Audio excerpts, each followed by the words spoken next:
अगर मैं आपसे कहूँ कि आज के डेट में pancreatic cancer, stomach cancer, esophageal cancer and colon cancer के सारे ऑपरेशंस छोटे-छोटे कट से पॉसिबल है, तो आप यकीन करोगे, इट साउंड्स इम्पॉसिबल बट ये रियलिटी है मॉडर्न मेडिसिन की। टेक्नोलॉजी की मदद से आज हम लोग इतने सर्जिकली एडवांस हो चुके हैं कि छोटे-छोटे कट्स की मदद से हम लोग ये सारे कॉम्प्लेक्स ऑपरेशंस पॉसिबली कर रहे हैं।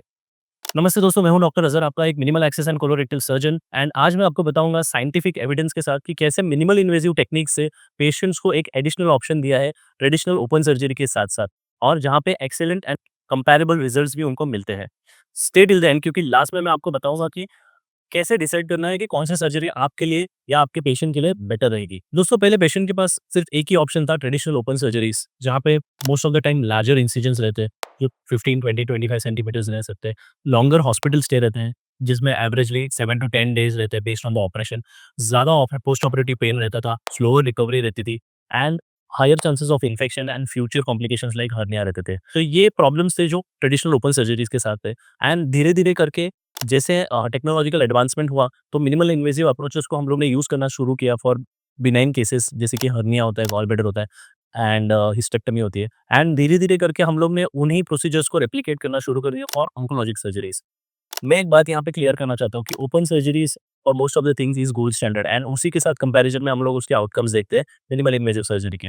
सो यहाँ पे there is no choice open surgery या लैप्रोस्कोपिक सर्जरी। मैं सिर्फ आपको इस वीडियो के थ्रू ये बताना चाहता हूँ कि मिनिमल इन्वेसिव अप्रोच भी एक ऑप्शंस हो सकता है कॉम्प्लेक्स कैंसर सर्जरीज के लिए भी। सो दोस्तों, मॉडर्न मेडिसिन में अब हमारे पास मल्टीपल अप्रोचेस है। ट्रेडिशनल अप्रोचेस जैसे open surgeries, it is time tested and gold standard for most of the cancers. Laparoscopic surgeries, small keyhole surgeries जहाँ पे सर्जन एंड उसकी team similar type of oncological surgeries करते हैं with the help of laparoscopic instruments and then newest is the robotic surgery. Robotic surgery के अंदर एक console surgeon होता है एंड बेड साइड टीम होती है जहाँ पे रोबो के arm is controlled by the main operating surgeon and similar oncologic surgery is been perform and robo आपको इसमें भी हेल्प करता है कि बहुत सारे डिफिकल्ट स्पेसेस में जाने के लिए भी वो ज़्यादा हेल्प करता है। सब सर्जरीज का गोल एक सिमिलर है कि आपको कंप्लीट कैंसर रिमूवल देना, principally and scientifically complete proper surgery करना। भले अप्रोच तीनों का अलग-अलग है बट बेसिक प्रिंसिपल सबका सेम है कि R0 रिसेक्शन करना। R0 मतलब जहाँ पे एक भी कैंसर का सेल बॉडी में रहना नहीं चाहिए। ऐसे सर्जरी करना ही कैंसर सर्जरी का गोल होता है। चलिए देखते हैं थोड़े एविडेंसेस मीन्स ऐसे कौन से रिसर्च हुए हैं जो हमें बताते हैं कि minimal invasive surgeries is equivalent और better than open surgeries. So real time data COLOR 2 trial हुआ था। इट्स अ लैंडमार्क स्टडी जहाँ पे हज़ारों पेशेंट जहाँ पे almost 1100 patient across the European centres हमने लिए थे एंड उन पेशेंट्स को हम लोग ने open surgery and minimal invasive approach या लैप्रोस्कोपिक के अंदर हम लोग ने डिवाइड किया था। तो रिजल्ट में ये पाया गया था कि लैप्रोस्कोपिक अप्रोच से जिन पेशेंट में किया था उनके अंदर भी रिकरेंस अराउंड 16% था, ओपन वाले पेशेंट में अराउंड 18% था। अगर हम देखेंगे तो लैप्रोस्कोपी का जो आउटकम था पेशेंट्स का, that was similar to the patients in whom open surgery was done. Similarly एक ट्रायल हुआ था जिसका नाम है ALaCaRT trial. It was mainly done in Australia and New Zealand. So ये रेक्टल कैंसर स्पेसिफिक था। तो इसके अंदर R0 रिसेक्शन का रेट लैप्रोस्कोपी में 82% था, जबकि ओपन में 89% था। क्वालिटी ऑफ लाइफ स्कोर अगर हम देखेंगे तो it was significantly better in laparoscopic group as compared to the open. मतलब ये डेटा क्लियरली शो करता है कि लैप्रोस्कोपिक अप्रोच नॉट इंफीरियर है, but at the same times some of the outcomes, short term outcomes ज़्यादा better है, जैसे कि अर्लियर रिकवरी। इंडियन एक्सपीरियंसेस की अगर हम बात करें तो मल्टीपल केसेस और multiple studies from Tata memorial hospital are there, जहाँ पे उन्होंने लैप्रोस्कोपिक कोलोरेक्टल कैंसर्स के केसेस किए। उन कंपैरिजंस अगर हम कंपैरिजन देखें तो complications were like 12% in laparoscopic arm and 18% in open arm. Hospital stay was on an average 4 to 5 days for laparoscopic arm whereas it was for around 8 days in open arm. अब colorectal के बाद हम oesophageal cancer के अंदर अगर हम देखें तो एक इंटरनेशनल ट्रायल हुआ था जिसे हम बोलते हैं time trial and it was done in Netherlands. See esophageal surgery एक मल्टी कैविटेटरी सर्जरी है बिकॉज़ esophageal सर्जरी में हमें थोरैक्स में भी जाना पड़ता है, नेक में भी जाना पड़ता है, eight the same time abdomen में भी जाना पड़ता है। तो ये पेशेंट के लिए ओपन सर्जरी काफ़ी ज़्यादा रेडिकल हो जाती है। तो इसके अंदर अगर हम मिनिमल इन्वेसिव अप्रोच को अगर हम लोग इंक्लूड करेंगे तो it is much better for the patient.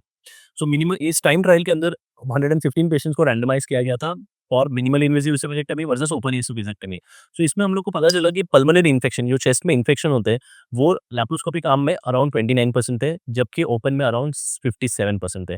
Hospital stay laparoscopy में 11 डेज़ का था on an average, while open surgery में 14 डेज़ का था। एंड 2 ईयर सर्वाइवल अगर हम देखेंगे तो मिनिमली इन्वेसिव सर्जरी के अंदर 64% लोग 2 ईयर सर्वाइवल पे थे एंड 57% लोग in the open arm were there. So इस टाइम से भी हमें पता चलता है कि लैप्रोस्कोपिक अप्रोच और minimally invasive approach for esophagus is still a good and comparable outcome as open. Similarly एक ट्रायल हुआ था robot trial in 2019। It was a multicentric trial. तो रोबोटिक एंड ओपन एसोफेजिक्टमी को हम लोग ने कंपेयर किया था। इसके अंदर भी जो अप्रोच या फिर जो रिजल्ट्स है बहुत इंटरेस्टिंग थे, जहाँ पे there was no non inferiority of the minimal invasive approach as compare to open approach. Similar evidence is also there for gastric cancers. Asia के अंदर Korea, Japan and south Asian countries को हम लोग gastric cancer के अंदर बहुत ज़्यादा advance मानते हैं।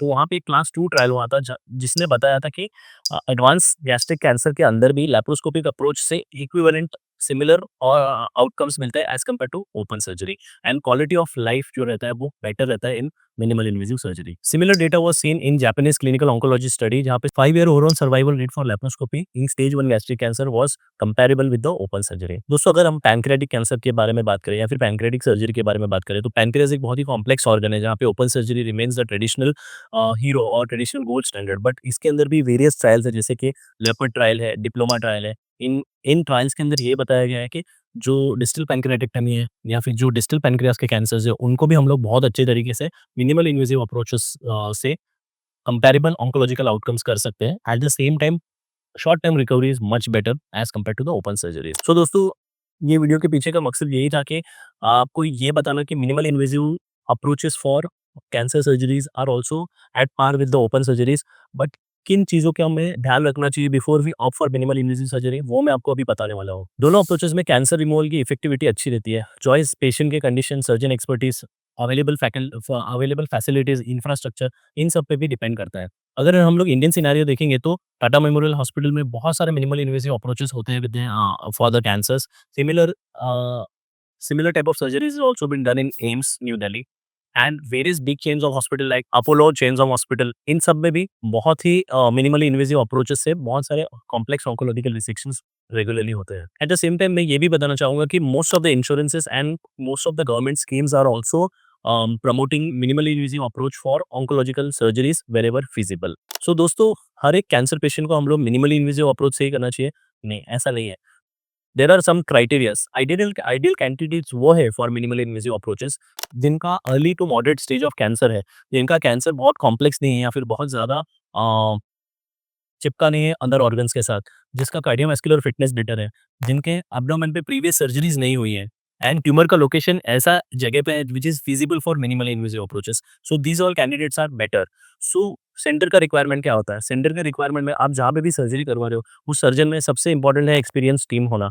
सर्जन को अच्छा खासा एक्सपीरियंस लेना in handling minimal invasive cancer surgeries के लिए। एट द सेम टाइम जो टीम है उसको गुड अमाउंट ऑफ आईसीयू या good ICU backup, blood bank services and emergency services is must. At the same time multidisciplinary team जैसे यहाँ पे good oncological anaesthesiologist, good oncologist, pathologist are available. So ये सब एक centre में और good infrastructure होना बहुत जरूरी है। तो हम आज भी ओपन सर्जरीज कब प्रेफर करते हैं? Open surgeries remains a first choice when the cancer is in a form of locally advance cancer. एक कैंसर जो बहुत ज्यादा अपने सराउंडिंग से चिपका हुआ है या फिर इमरजेंसी सिचुएशंस है जहाँ पे there are some other complications for which we have to quickly go in and quickly go out. वो कंडीशंस में previous extensive abdominal wall surgeries हुई है जहाँ पे मिनिमल एक्सेस डिफिकल्ट बन जाता है and some patients who depending on the patient factors also sometimes we have to choose the open surgery.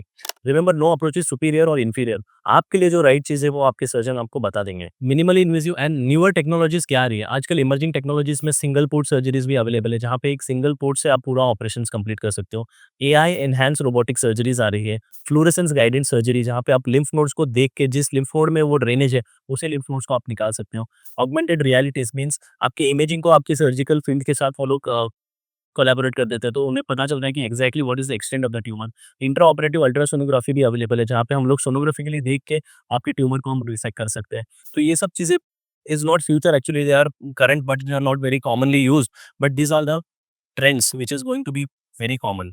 Technology improve हो रही है पर फंडामेंटल प्रिंसिपल्स हमेशा सेम रहेगा। Patient safety, good oncological resection, R0 resection is the basic thing. तो दोस्तों की take away ये है कि मैं आपको एक इंपॉर्टेंट मैसेज देना चाहता था। Both approaches are good. Open surgery is a gold standard at the same time minimally invasive surgery is good for earlier recovery and better cosmosis. Choose based on facts as I have told. Cancer surgeries या cancer में बिल्कुल भी delay करना गलत बात है, cancer में बिल्कुल डिले नहीं करनी चाहिए। मल्टीडिसिप्लिनरी अप्रोच बेस्ट रिज़ल्ट देता है। कैंसर डायग्नोसिस इज़ स्कैरी, मैं समझ सकता हूँ, बट आज हमारे पास वेरियस ऑप्शंस है। ट्रेडिशनल प्रूवन मेथड्स भी है, eight the same time modern techniques भी अवेलेबल है। आपका गोल सिंपल है, कैंसर से मुक्ति पाना और नॉर्मल लाइफ में वापस आना।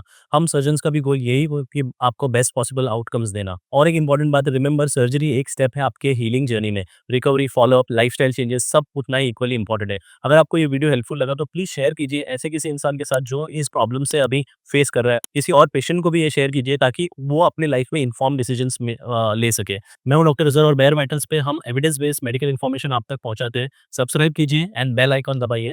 Stay healthy. Thank you.